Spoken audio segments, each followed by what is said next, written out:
Politics without the soap opera, with unfiltered constitutional conservative truth. The Conservative Review with Daniel Horowitz. And welcome back to the Conservative Review podcast on this gloomy day here in Maryland, Tuesday, August 13th.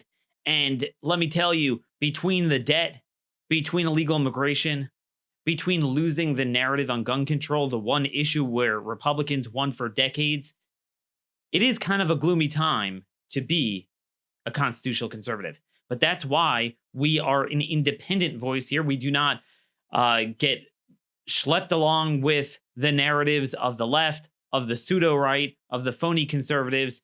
We steer clear of that. We drive our own path. And the reason's very simple.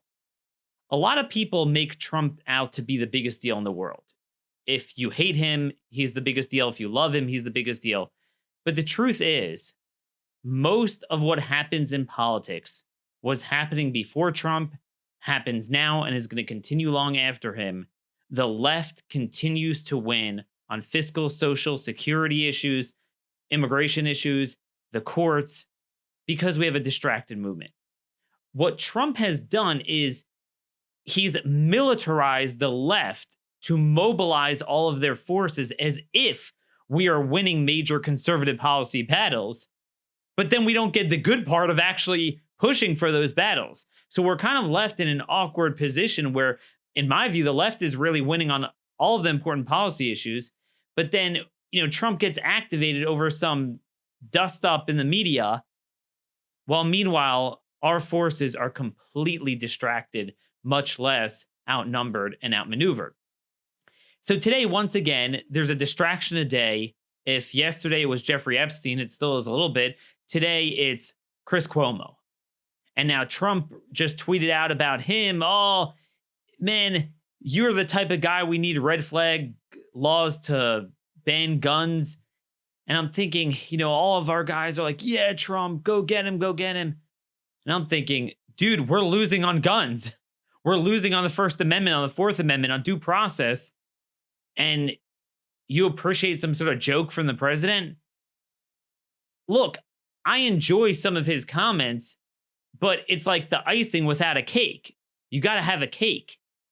And I think what's even more important is that Republicans are hell-bent on gun control rather than crime control, criminal alien control, sovereignty and security control, issues that we could totally crush the Democrats on. And I have so much more to say on this. And meanwhile, Ivanka Trump, as we call her here at the Conservative Review, she's out there today pushing gun control with lawmakers. Axios is reporting Ivanka Trump has quietly been calling lawmakers since the El Paso and Dayton massacres to gauge their openness to movement on gun legislation. She called Manchin and said she was trying to get a sense of what bills are out there. Recently, one of my sons was outside my door when I was recording, and he was telling one of my other sons, hey, I heard me talking about Ivanka, and I just expressed frustration. I said, imagine if Zach, who's our youngest, he's 4 years old, imagine if Zach were put in charge of all of the most important policies. That's what we have with Ivanka. It's not even a matter of being liberal. She's not even liberal. She's just virtue signaling. Whatever the media tells her to focus on, yes, I'm a good person. I'm good. I care about people. No, you're not a good person. Because when you don't do your homework and you don't know anything about policy and you only focus on what the media tells you to focus on, you are doing harm to public policy. You have no right to get involved. This is not like selling your clothes and your brand. Oh, my brand, I don't want to be pinned as a hater, so I'm for gun control. And my oldest son actually said, well, at least Zach, if you explained it to him in a babyish way, he would understand what to do. And he's right. Common sense would kick in even with a 4-year-old. But when you're dealing with virtue signaling, there is no virtue, there's only signaling. What do I mean by this? Let me give you for an example right here.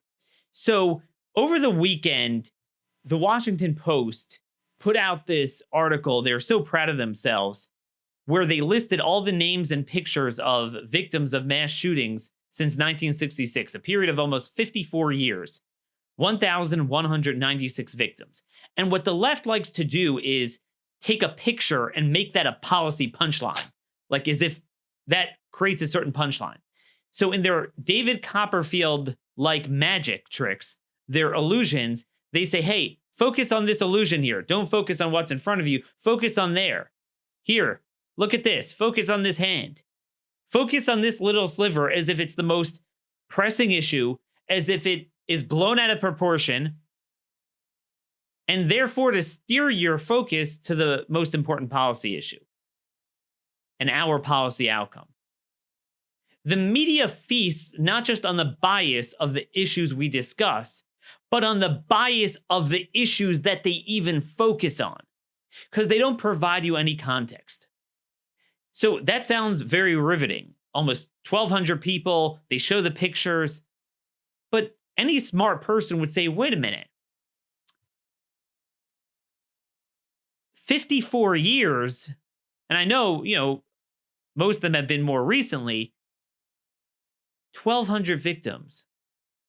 Folks, that is the murder rate in the city of Chicago for about a period of a year and a half. Okay, about a year and a half's murders in Chicago is about 1,200 people. You don't have to go 54 years. And almost all of them are not, or all of them are not mass shootings.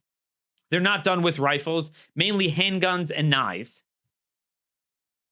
No context. And that is all because of the weak on crime policies, because the drug cartels operate with impunity because of sanctuary cities. Most of them are illegal aliens or criminal aliens that could be deported. We're going to talk more about that today. That's the bigger issue. The loopholes that allow high capacity assault criminals to remain outside of prison, and the high capacity assault criminal aliens that allow them to remain in the country.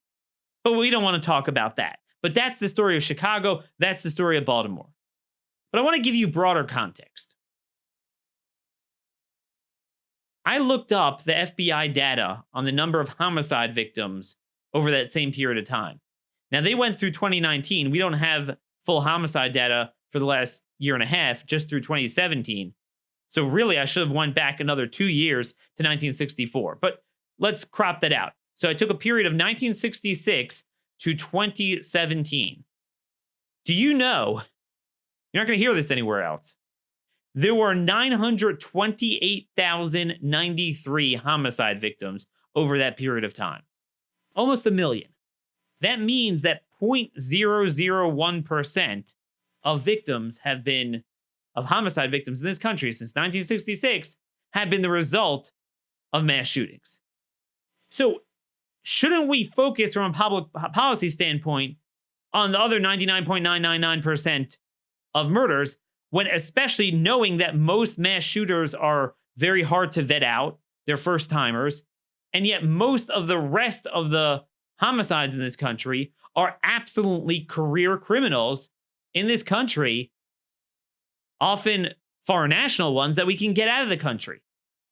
So Ivanka, if you're such a good person, why don't you join me in going through every one of these criminal alien cases? And I have about 15 I'm researching now, going through the history. Why wasn't he detected? Why was he deported? Or American criminals, why didn't they remain in prison? Why weren't they convicted? Why were they under sentence? Oh, whoops, I forgot. Ivanka is the same person that is working to let thousands of people out of prison after she successfully helped Trump pass this First Step Act. She wants a Second Step Act to basically undo the criminal justice system in this country. So Ivanka, no, you're not a good person. You don't have any virtue. You only have signaling. Because if you really cared about public safety, you would look at this broader and focus on the issues that are so much more redressable, that you are actually making it worse on career criminals. You could take your virtue and shove it where the sun don't shine. So that's with Ivanka. But do you understand? This is a perfect illustration of how the media plays magic games and illusions to distract you and focus on only what they want to focus on. 1196 victims. Do you know that there's about 11,000 people a year, not over 54 years, 1 year, 10 times as many over 1 year who die because of drunk drivers? How many of them are illegal aliens? I don't have those numbers because our government refuses to document this, but roughly 10% of the annual fatalities due to drunk driving, I would say it's safe, in my view, to say illegals are responsible for at least 10% based on what I'm seeing. That's about 1196, and that's just 1 year. 1 year. What about those victims? We discussed one last week in Colorado. I've seen many more than I'm about to confirm are illegal aliens, where 4 people were killed in one shot, 2 people in North Carolina, 4 people in near Fresno, California last week.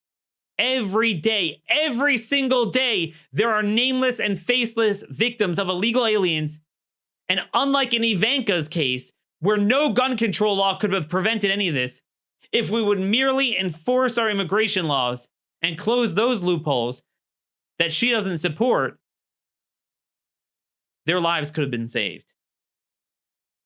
What about the 70,000 people a year who die of illicit drugs, not pharmaceuticals, almost all illicit drugs from the drug cartels that are able to come in because our border patrol doesn't do patrol, it does babysitting work. And then once they're here, see, they're always going to get in the country. I understand that. We're never going to end drugs. But this degree of lethality and this degree of ubiquitousness throughout the cities, therefore making the prices so cheap because the product is everywhere, that is only true because, it only exists because of sanctuary cities. Because at a primary level, anyone in DEA will tell you this. I've reported this before from Robert Murphy, the special agent in charge of DEA in Atlanta.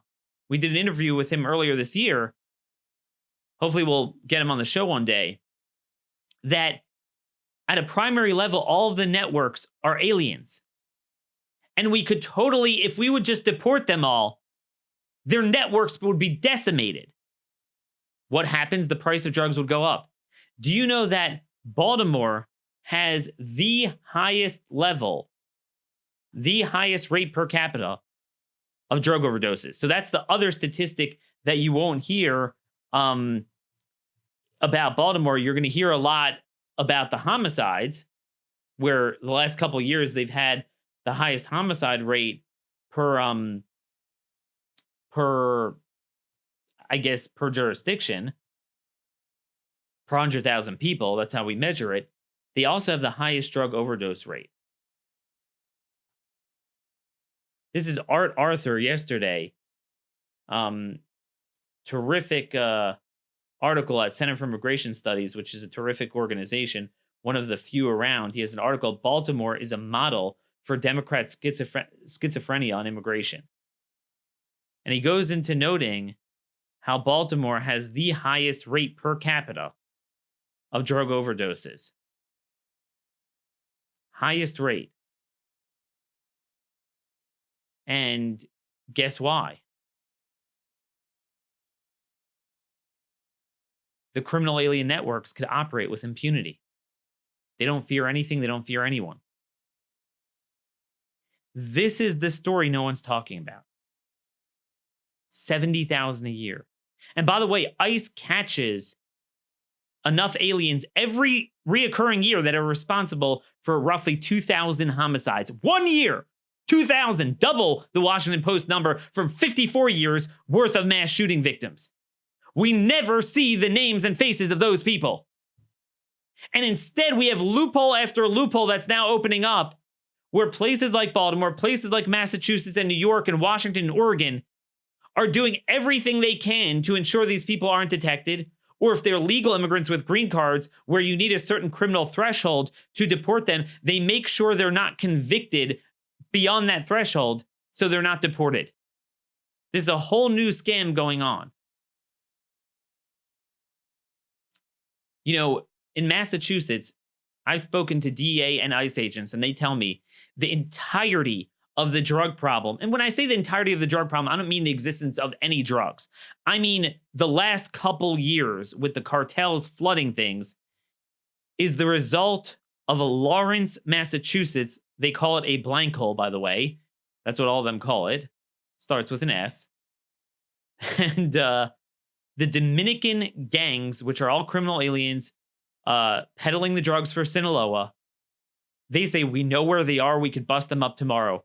But because of all the lawfare and the courts and the state courts and the sanctuary politicians, they make it impossible to deport anyone anymore. Thousands of people die because of this. And it's so much more redressable because it lies at the nexus of sovereignty, which is so easy to redress. We don't need other countries' criminals. Indeed, we don't have to have them.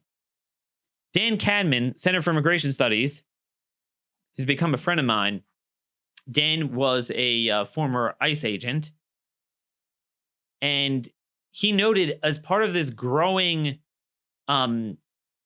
phenomenon where state courts and federal courts and sanctuary politicians are finding ways to ensure that criminal aliens remain in the country. He said this appellate court, the Massachusetts Supreme Judicial Court, has vitiated a conviction of an alien by permitting him to withdraw his guilty plea as a consequence of not having advised him on the potential immigration deportation consequences of such a plea. So basically, there was this guy that was convicted of assault, threatening people with a deadly weapon. He threatened to shoot 2 people. Yes, an illegal alien got a hold of a gun. So you see, it's already illegal for them to get a hold of a gun, and they get a hold of it anyway. So gun control is not the issue. Immigration control and crime control on the person, not the stupid item, is the answer, Ivanka Trump. But anyway, I digress. So he was convicted. So this is like a bad dude. We should all agree. This guy who was threatening gun violence. Don't we care about gun violence? Okay, well, should we have violent gun felons from other countries' foreign nationals? Isn't that the easiest thing? The lowest hanging fruit of gun violence is to get rid of other countries' violent gun felons, right? Very simple. So this guy was, I guess he was a legal immigrant, but still he shouldn't have had a gun. They're not, for the most part, they're not allowed to own firearms. And I guess he had a green card. So you need you can't just deport a legal immigrant. They have to have a criminal conviction. So the Massachusetts just made up a law that they know that the feds are going to deport people if they're convicted. So they're making it harder and harder to get a conviction. And they made this bogus law that the illegal alien or the legal criminal alien has to be apprised of the fact during the trial by the judge and the prosecutor that by being convicted for this offense, they run the risk of being deported. Okay? So basically, to begin with, this law is bogus. I mean, a state has the right to mandate that on their state judges, but it shouldn't stop ICE from deporting them. On federal grounds, that is a legitimate conviction. I don't care if the state doesn't believe it is. That's nonsense. But anyway, the latest court ruled that this guy in this case already had the warning. They did do it properly, but there was another, nuance in the trial, and it was like a second round, and they felt they didn't do it properly for that round, so vacated the conviction. Who is closing the criminal alien assault loopholes? The high capacity criminal alien loopholes, the ones that have endless criminal records and remain in this country. We talked about it all last week, and I have numerous more cases. Now, Dan has a great idea. Now, we shouldn't legitimize this at all, what these states are doing. Whatever happened to the supremacy clause. But he had a great idea that every alien seeking admission to the United States should, at the time he applies, have to be obliged to sign a statement of acknowledgement that a conviction of criminals, for criminal statutes may carry with it the consequence of removal from the country. That's something the government should do now. And again, this is something we do here at the Conservative Review. We review conservatism, which really is public safety for everyone in this case, of things that our government could actually do, the Trump administration could actually do, rather than focus on stupidity. So that's what that. Now, there's so many more of these cases. Mollie Tibbets' murderer.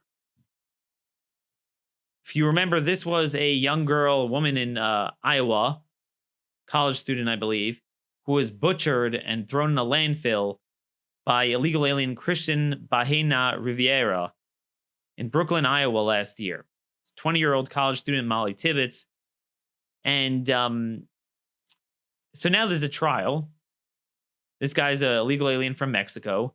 John Binder, a terrific reporter from Breitbart, reported this last week that the lawyers for him, and it's amazing, they always get the best lawyers. Man, are these guys good. You know, you and I would have to go bankrupt trying to hire these guys, but somehow they all have this work. They filed a 29-page motion saying that Rivera's constitutional rights were violated.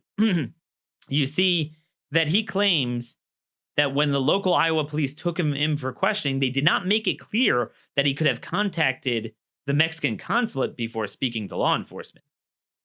Providing this information to Bahena, a confused, exhausted, and vulnerable Mexican national, was seeking trustworthy help, would have triggered an invocation of consular notification and a decision to await the consulate's assistance before making any other statements, the defense attorneys wrote in the motion. And this is Binder writes this. Last year, more than 200 American taxpayers sent letters to the court saying that illegal aliens living in the U.S. do not have constitutional rights and therefore should not be awarded taxpayer money to pay for the defense. Among other accusations, the defense attorney said police did not read Bahena Rivera his Miranda rights until hours into a 12-hour interview, a violation of his constitutional rights. Bahena Rivera has, quote, very limited Mexican education and, quote, wholly unfamiliar with the U.S. criminal justice system. So this trial is going to go on forever. And frankly, I don't even know if we'll land a conviction. I mean, even a guy who, like, open and shut, they got the evidence, he gruesomely murdered an American as an illegal alien, even a guy like this, there's so many loopholes for them to get out. I don't know if he'll succeed in this case, but I'm just telling you, this happens in so many cases. Up is down, down is up. The inmates are running the asylum. This is the illegal aliens' country. We just live in their country. And I just want you to know something very clear. So there's no misunderstanding about rights for people to remain in this country who are not American citizens. There's a man named James Iredell, Iredell. He was one of the prime drafters of Article 3 of the Constitution, which lays out the role of the judicial branch. And he was one of the original Supreme Court justices appointed by George Washington. In a 1799 court case, he said the following. It's very important. Any alien coming to this country ought to know that this being an independent nation, it has all the rights concerning the removal of aliens which belong by law of the nations to any other. That while he remains in the country in the character of an alien, and that means even a legal immigrant he was talking about, he can claim no other privilege than such as an alien is entitled to, and consequently, whatever risk he may incur in that capacity is incurred voluntarily, with the hope that in due time, by his unexceptionable conduct, he may become a citizen of the United States. But certainly if someone's unexceptionable, if he's a criminal, and certainly if they're an illegal alien, they have no right to be here, and there is absolutely no barrier to the federal government removing such an individual. That's the true constitutional view, but unfortunately that's never enforced anymore because we've allowed the courts to flip the law on its head, Constitution on its head, sanctuary cities reign supreme. While states can't do anything on any other policy, somehow they're all powerful to thwart immigration law. So we have all of these loopholes to allow criminals to remain out of jail, illegal alien criminals or criminal aliens to remain in this country. And Ivanka Trump, see, she doesn't know. She only knows what the media tells her to know. I mean, think about it. There are roughly 1,600 people a year murdered from knives, sharp objects. There are more people killed by knives in 1 year than the number of people killed by so-called assault rifles over the course of 54 years. Yet Ivanka Trump, she doesn't know that. I'm a good person, you see. A very, very, very good person. So what else do we have here? There are tons of criminal alien cases we're focusing on. We have today, we're going to have an article out detailing how 2 more illegal aliens killed family members. There's this new business now that we're not allowed to enforce our sovereignty because they bring kids with them, and it would result in separation. Even though American criminals are separated from their kids all the time as a consequence of committing the crime, we have to punish them. So here, no, we can't enforce it anymore. It's all about families. Yet the media will never report when illegal aliens themselves separate their own family members through murder. Among the illegal alien, criminal alien murder and mayhem that we have in this country, I've said this before. Most crime, violent crime, and particularly murder and sex offenses are committed against people known to the assailant. The victim knows the assailant knows the victim. According to the Bureau of Justice Statistics, over a course of about a 15-year study, it's a little bit old, but I'm sure the data is the same now because this is a very fixed principle in criminology. Between 73 and 79% of criminals, of murders in this country, or murder victims know their assailant, right? They know each other. In other words, only a small percentage are complete strangers. That's how it works. So when you have illegal aliens committing all this crime that nobody wants to talk about, guess what?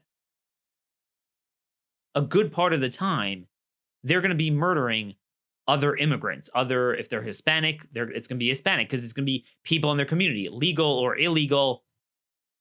And that includes family members. Why am I the only one reporting this?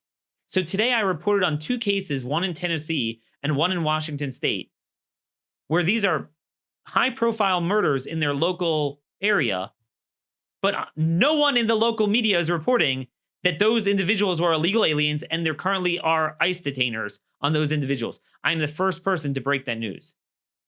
There's something wrong with that. There's something seriously wrong. One case was in Union Gap, Washington, near Prosser, Washington, where this illegal was in this country for like 30 years or 25 years. He was deported in 98. He was deported in 2010. He had a DUI conviction in 96. I think he had other convictions, but I'm not 100% sure it's the same name. So I didn't want to put it in the article, as I was delving through the court records.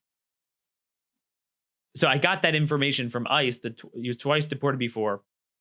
And guess what?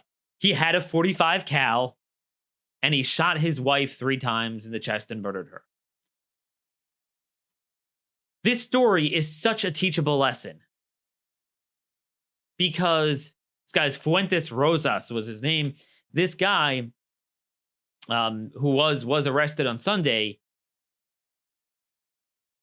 he had a gun, again, even though it's illegal for an illegal alien to have a gun. Because we're never going to stop all the guns.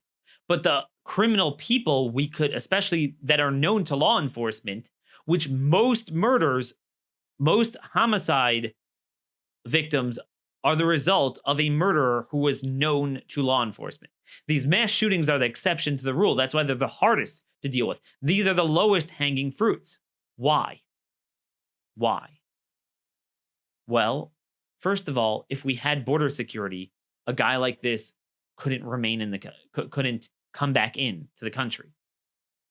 See, what you don't see, the virtue signalers as they see all of the children at the border, by making Border Patrol babysitters and taking them off the line, these are the people that get in.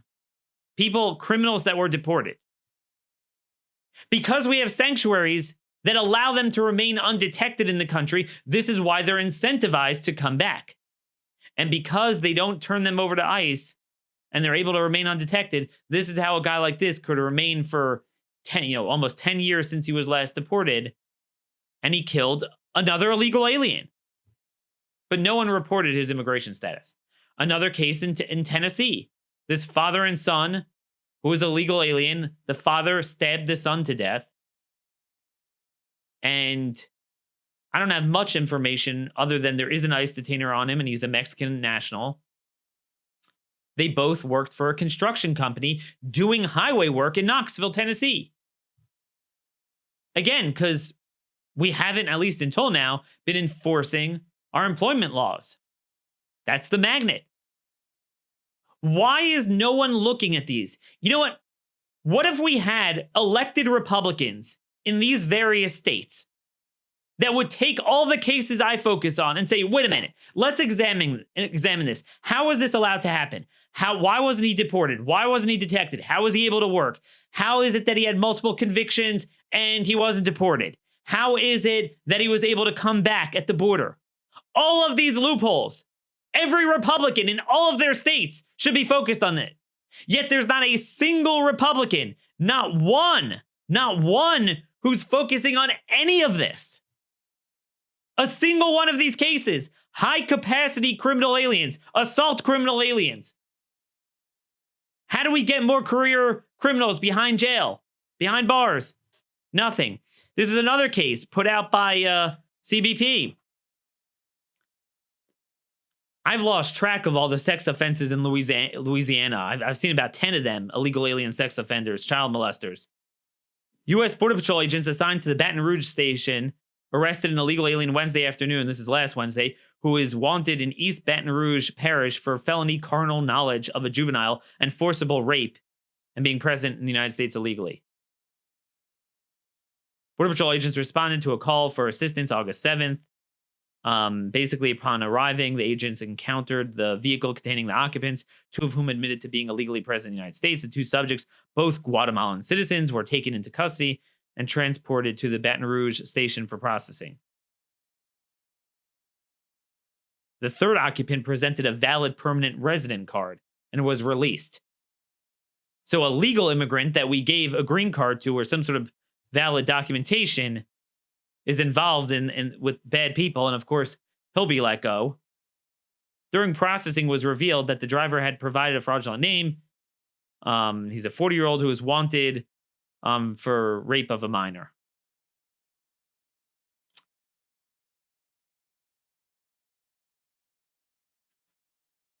These are the pictures. These children, you'll never see their pictures or names. Now, I'm not saying I want names of children who are abused, but I'm just saying these are the statistics you won't see. And it's 100% redressable. They're coming straight from the border, from these backwoods places in the Mayan villages in Guatemala, where it is part of the culture that they have relations with kids very young. It is rampant. Border agents will tell you that. It is rampant, which is why they have to have special protocols in place for those that come with minors. We're not worried about those children. We don't see that crying child on camera, do we? To create punchlines, policy punchlines. No, the media will lead us to where they want to go, and Ivanka will just go like a Teletubby right there. Another bozo Teletubby. So that's what the Teletubbies here. So much of this is avoidable. So much of this is redressable. And there's not a single case. I can't get a single Republican to talk about that. A single person in the White House. A single person at DHS. To really focus on these cases. And by the way, I'm working on so many more cases. Like, terrorism cases where people got a green card from Yemen, were arrested in Arkansas for material support to Al-Qaeda. And I was like, hey, I want to know, how did he get a green card?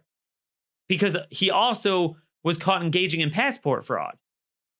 USCIS media tells me, the press shop, we can't give you anything, privacy. Us Americans don't have any privacy when they want to come after us. But let me tell you, foreign nationals in this country, yep, including the worst criminals and terrorists, they can't tell me anything about his immigration status.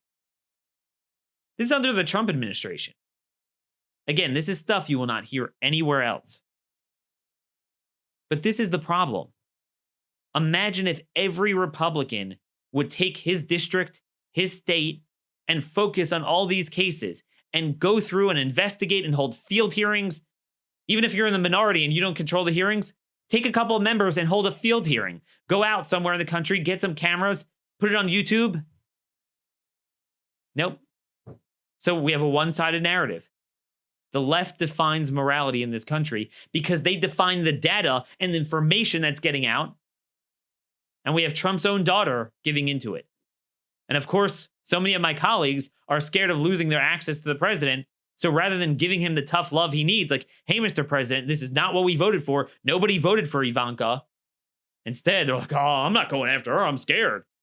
I don't want to lose my access to the White House. Well, then we're going to get liberal policies under this president. It doesn't have to be this way, folks. And let me tell you, you could take this to the bank. Organized crime cannot exist and it cannot persist without political protection. And most of the death and mayhem that we're talking about is caused by organized crime. Because the greatest organized crime is drugs, drug trafficking, and illegal immigration. And the two are connected. I'm not saying to have an expensive war against drugs. I'm saying you simply enforce our sovereignty without any political protection. Come back to me about the magnitude and degree of the drug crisis. I would go back to pre-2014 level. I think we all would.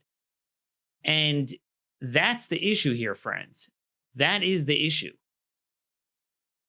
Ivanka Trump wants to focus on this tiniest sliver that is the hardest to address, the tiniest sliver that are first-timers, random lone wolves come out of nowhere, as opposed to most of what we see, which is out in the open, which is totally redressable and has political protection beginning with her and people like her. By the way, it's just coming out in the news now as we're recording that there was another attack on an ICE facility.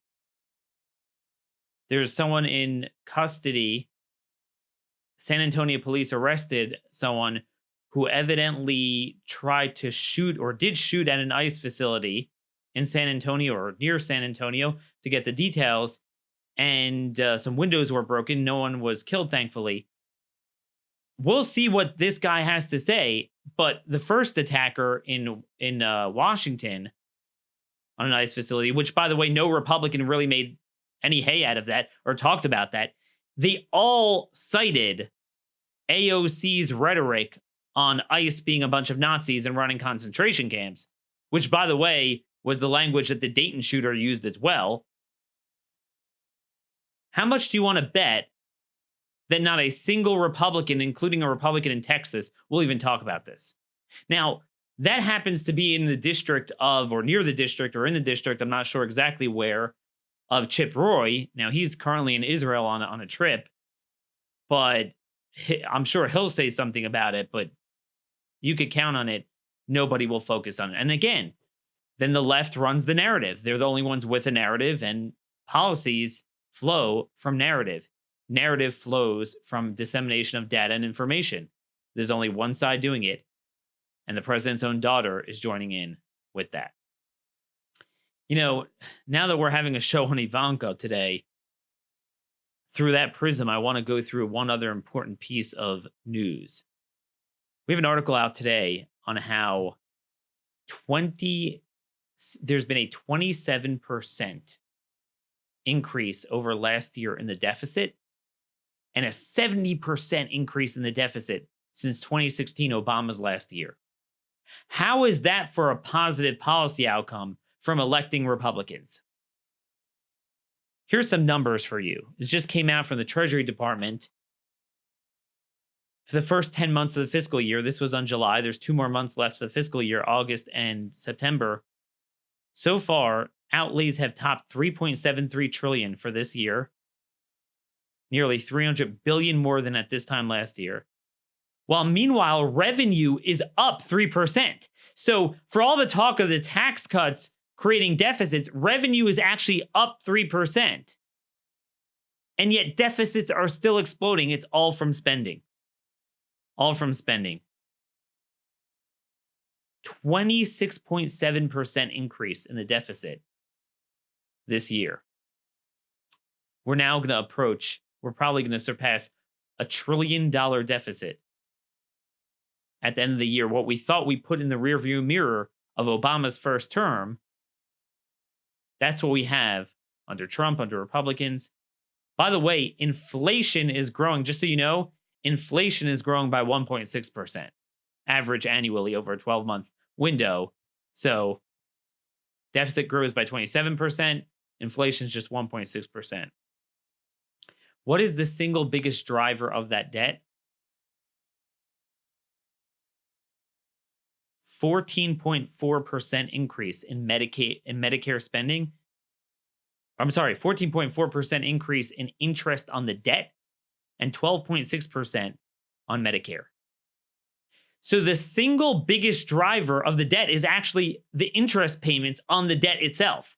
This is how the debt is reinforcing a circuitous cycle, a death spiral. This is why, in my view, the economy is cooling. And even when it was doing well and the job market's still doing very well, we're not netting 3-4% GDP growth. But the biggest driver of the interest on the debt is healthcare. Healthcare is a dumpster fire. Healthcare is socialist in this country.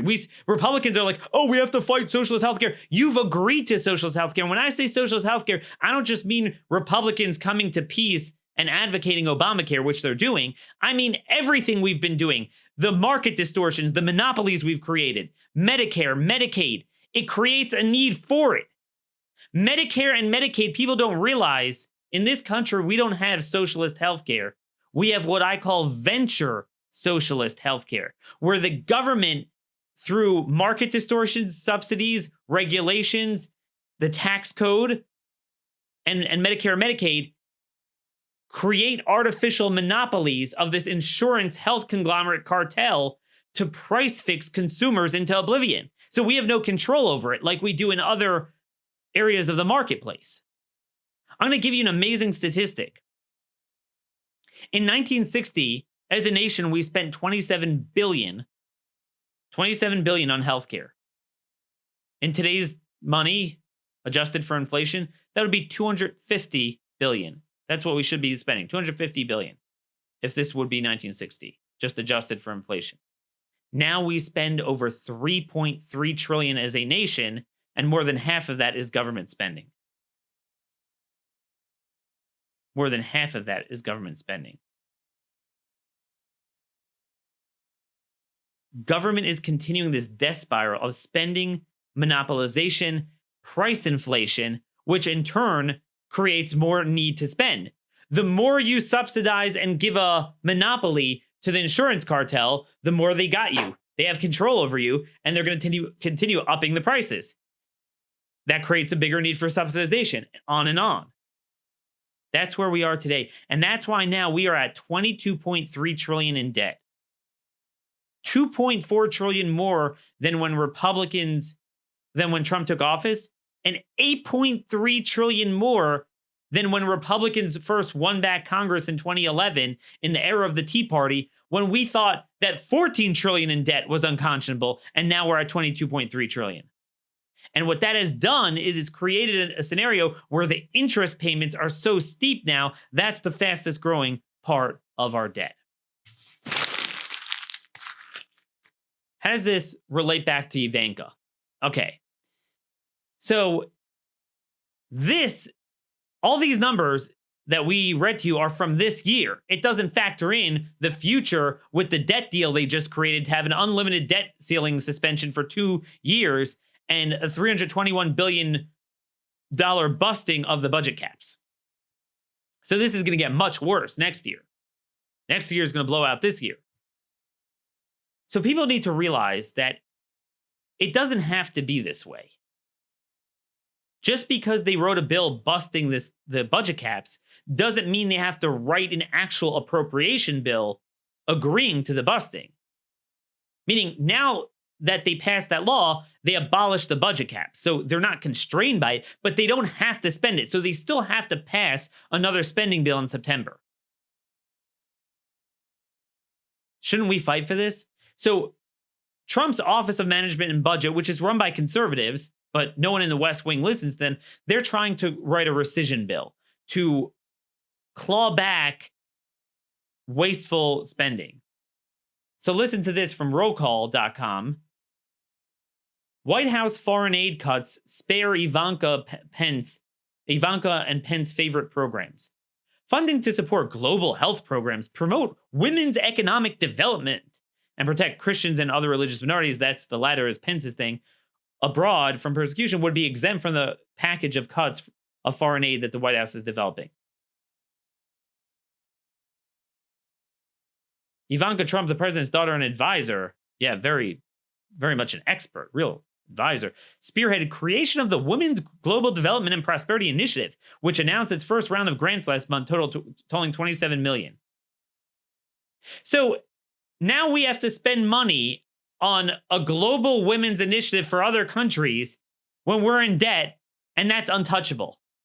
How much more of conservatism, of just sane public policy, are we going to see to Ivanka?